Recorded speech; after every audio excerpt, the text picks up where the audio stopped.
It's the God MC with an exclusive with my big brother, T. Gray, Torrian Gray, coach of the South Carolina University Gamecocks. Let's get into it.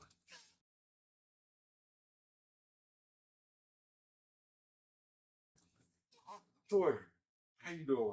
Mike, good to see you, man. Long time, man. long time. Long brother, man. Some big dogs, man. What I want to talk about a little bit today is your journey, because it's important. Um, what you've had to overcome, um, some of the plans for the future, and things that you want to accomplish as a coach from transitioning from a player to a coach. All right? Okay. All right. Sounds good. Sound good? All right, so let's ride, baby. We got time. Hey, so tell me a little bit about your start. Let's go from college. Let's go from college. Let's go into some of the pros. Let's go to the transition. All right.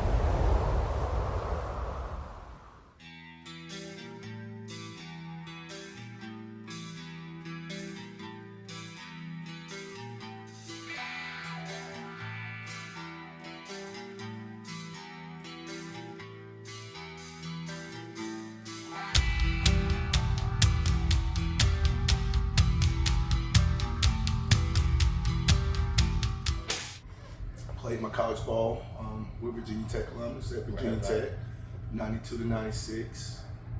Was fortunate enough to have an opportunity to get drafted professionally. Got drafted the second round by the Minnesota Vikings. And during my college days, you're trying to figure out what you want to do from an academic standpoint and what I want to do with my life. And I always thought I wanted to go to college and go back and write for the Lakeland Ledger or something. I'm from Lakeland, Florida. I thought I wanted to write from a newspaper, but then once I got into college, there was a coach that really influenced me, and I'm like, I want to have that type of impact on other players. So, what coach was that? I was Phil Almation. Okay. He was our defensive coordinator for a couple years there, and he was a very good coach, but he coached you hard, and he got the maximum out of me, and I kind of was like, you know what, I want to have that impact on other players, so I think I want to coach college football or whatnot. Okay. So anyway, fortunate enough to get drafted, and halfway through my second year with the Vikings, I dislocated my kneecap and ended up not being able to play football any further. So okay, I know I want to get into coaching. So how did that make you feel? Did you feel defeated at that point in time when you first faced that challenge? Absolutely. You learn that life now that I'm older and can look back on that perspective, but at the time how I felt, you feel defeated, man. I worked so hard and I put so much into it to get to this level, and it's taken away from you just like that. Yeah. And you know, being a 23 or 24-year-old, however I was at that time, you're trying to figure out, man, how do I pivot from here? You know, where did you find your strength? Did you? For me, when I I didn't really have injuries, but I had some sicknesses.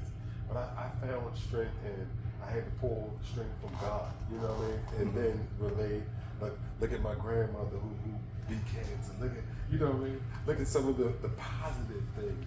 How about yourself? That's a great question. Where did I find my strength?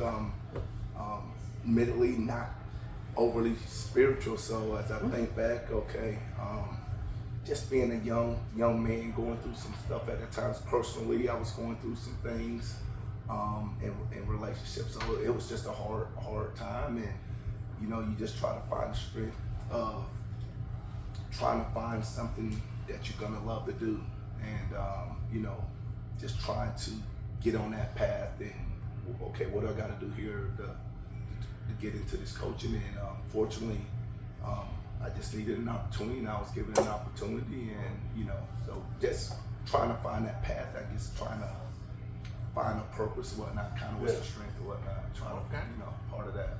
All right. Yeah, feel free to continue. So after your kneecap injury, what was your first coaching experience? Who let you in the game? So, you know, I thought, how do you get it? I started, you know, trying to send out what little resume I had, Okay. and trying to get into a graduate assistantship. Because normally that's part of the process of trying to get into coaching, doing a graduate assistant if you're trying to get in on the college level. And I was fortunate enough that the University of Maine had a guy that left over the summer as the coach that left late in the summer or something like that. And I knew I wasn't going to be able to go back to fall camp and compete or make a team. You know, like that was just the extent of my injury. And Jack Cosgrove at the University of Maine flew me up and he offered me the job. And you know, that's not always the process where you just get into a job like that. You know, like I say, you do a GA And what was his name again? Jack Cosgrove. Jack Cosgrove. Thanks for getting my man in here. Appreciate you, Coach Cos. Yes, sir. Yes, sir. You know, so then you got this guy from Lakeland, Florida, who went to Virginia Tech. Then I get drafted with the Minnesota Vikings. So, you know, I got thin blood, man. I prefer not to be cold or whatnot. And then I get this first college job at the University of Maine. So, like, you just want to get your foot in the door. You go wherever and stuff. But it was a great experience for me. Got to coach my own position. Still relatively young in age because my football career was cut short, and you know, it was a blessing. It was a blast. Hey, when you got the Maine, right? What did they let the reins go on you? Were you able to be yourself and implement how you run your drills and your technique and things of that nature, or was it acclimating to what they've already had? No, it was amazing. Coach was amazing, man. He at my first coaching job, inexperienced, and he just kind of came in and, hey, you got the secondary, you let me be myself. And now as a young coach, who am I? What is myself? You know, am I going to be a hard coach? Am I going to be, you know, you're still trying to find that, and I'm just trying to be me, but also be bits and parts of other coaches that had coached me, influenced me coming up. Impact on you. Yes, it had an impact on me, but you know, you kind of figure it out as you go and balance it. That's a blessing, man. That's a blessing. You got a chance to go in there and get to the nitty gritty, baby. Absolutely. Nitty gritty. So when I came back, for myself, I got your big brothers over there. I was always watching, and you were one of the guys that I always watched from doing my tech film. It was A Banks. We had Antonio Banks, T. Drake, you know what I mean? You know what I mean? LJ, you know what I mean? Because I think when I finally got to tech and I realized that, and as I was watching film, that okay, I can hit like this, and I was already a maniac on the field, but y'all was out there laying the boom, baby. Tell me about some of those hits. Tell me about some of those interceptions at that time. Your time on tech. Oh, man.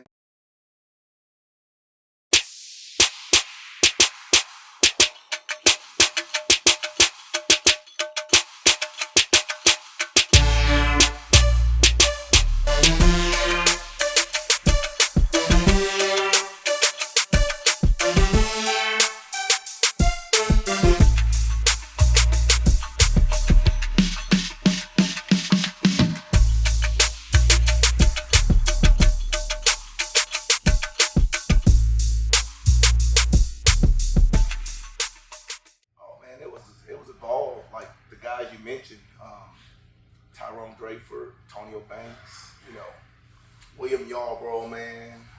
Played with some really, really good players, man. And you know, it was around the time where my redshirt freshman year, we were able to go to the Independence Bowl and beat Indiana, and that kind of started the trend of, you know, that momentum, upward trajectory of Virginia Tech. You know, and then the next year I think we beat Texas in the Sugar Bowl. That's the '95.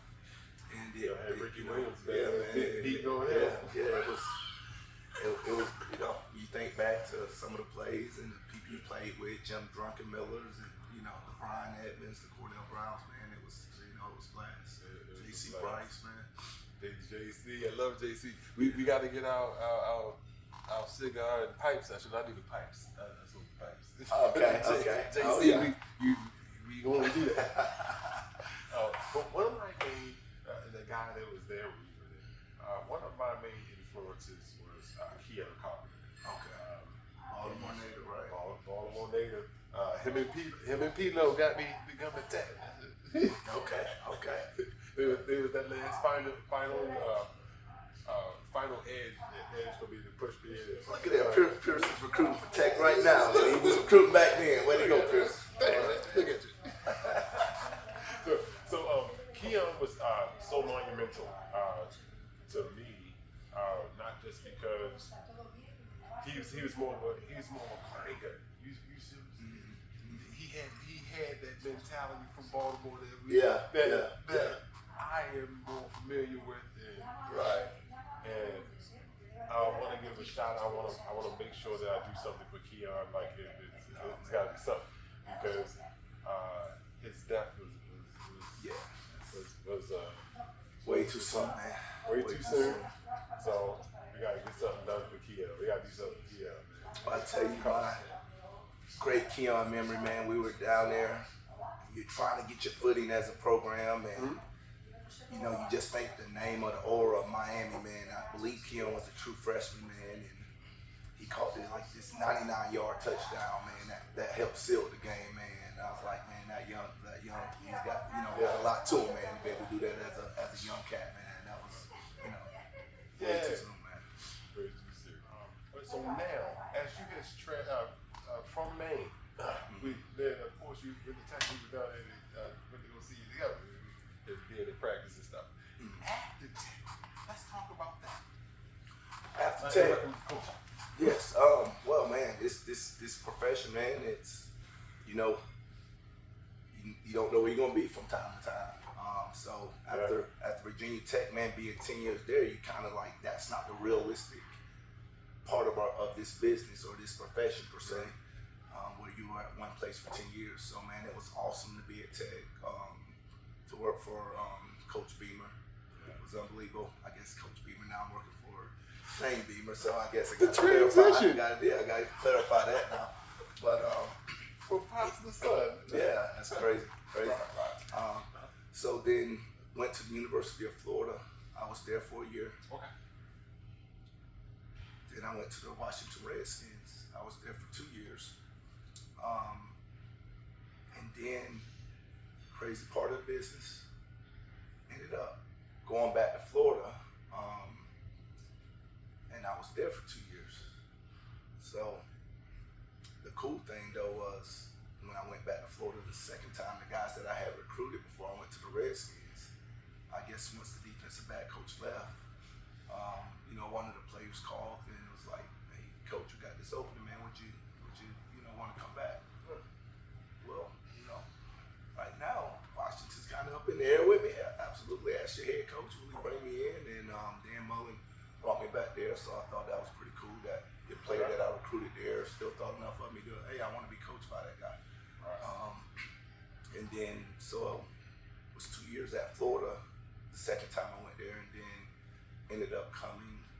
Shane got the head job here at South Carolina, and just was fortunate and blessed enough to be able to work for another Beamer, man. Yeah, a guy who was like his dad. Great Shane, I love you, man. What's up, man? We gotta get this. Come on downstairs. Who knows where he's at, man? Who knows where he's somewhere around here, man. He's gonna be playing golf somewhere later today. So, but that's about all I got right there. Yeah.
let's get down to the nitty gritty. Okay. When you get to South Carolina, they paying you good money?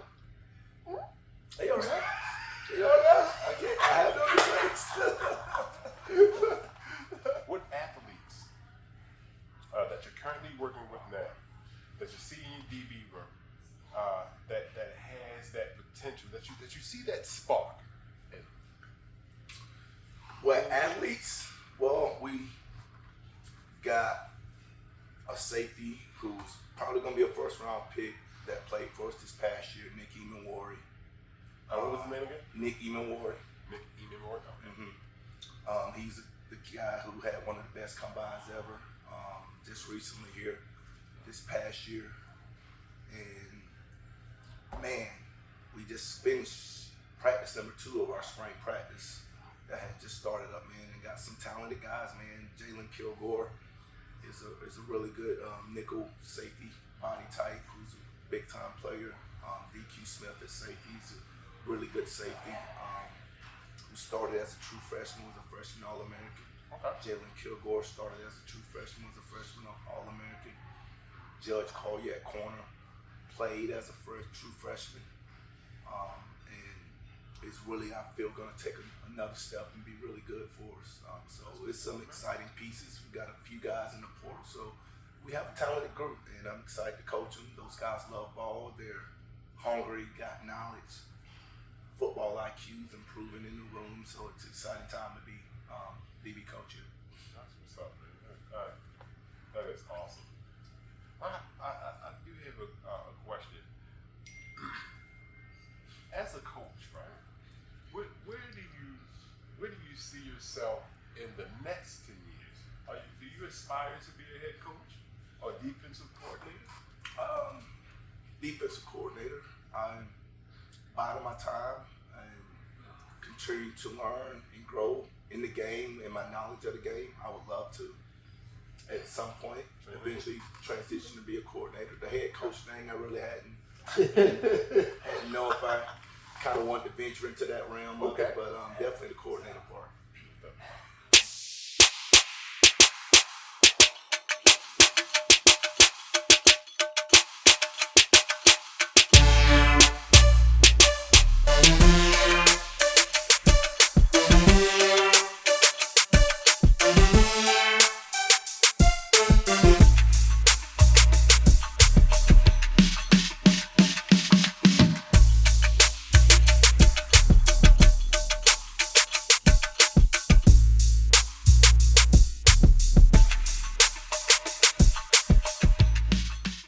This is Torrian Gray, defensive back coach in South Carolina.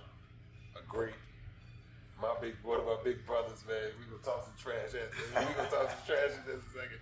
But check us out. This is Mac-GTV, Mac-GMedia. Check them out. Check them out. Gotta check me out, baby. We out.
You know you're cooked, right? I'm cooked. Fool, you are original recipe with a biscuit. Excuse me, but to quote DJ Khaled, we the best, and that's why we're in the ass-kicking chicken bowl. Excuse me, but I'm the only reason there even is an ass-kicking chicken bowl. Okay, I'm not gonna lie, I can't take this argument seriously when y'all keep on saying ass-kicking chicken bowl. It is kind of ridiculous. It's even funnier because y'all are both basically chickens or whatever. Okay, first of all, if anything, I'm more of a turkey. I feel like calling us chickens in 2025 is wild. I'm not trying to cancel you or anything. I just don't feel like I'm using chicken in a derogatory way. Like, I don't think that's what's happening. I don't think that's what's happening. Oh, no, okay. Okay, so you think all birds are alike, huh? You might as well just call us pigeons at this point. We're just walking around Manhattan, huh? We didn't land on Popeyes. Popeyes landed on us. Hey! Are you guys done? Hey, Affleck Duck. Hey, nothing. If I'm gonna sponsor y'all, I want less talking and more football. Absolutely. I'm ready to dominate this thing. And the only thing you gonna dominate is a bowl of chicken noodle soup. Wow, bird-on-bird crime. That's sad. The Ass-Kickin' Chicken Bowl takes place before the big game on August 31st in Atlanta, Georgia. You can click the link in my bio to watch it live.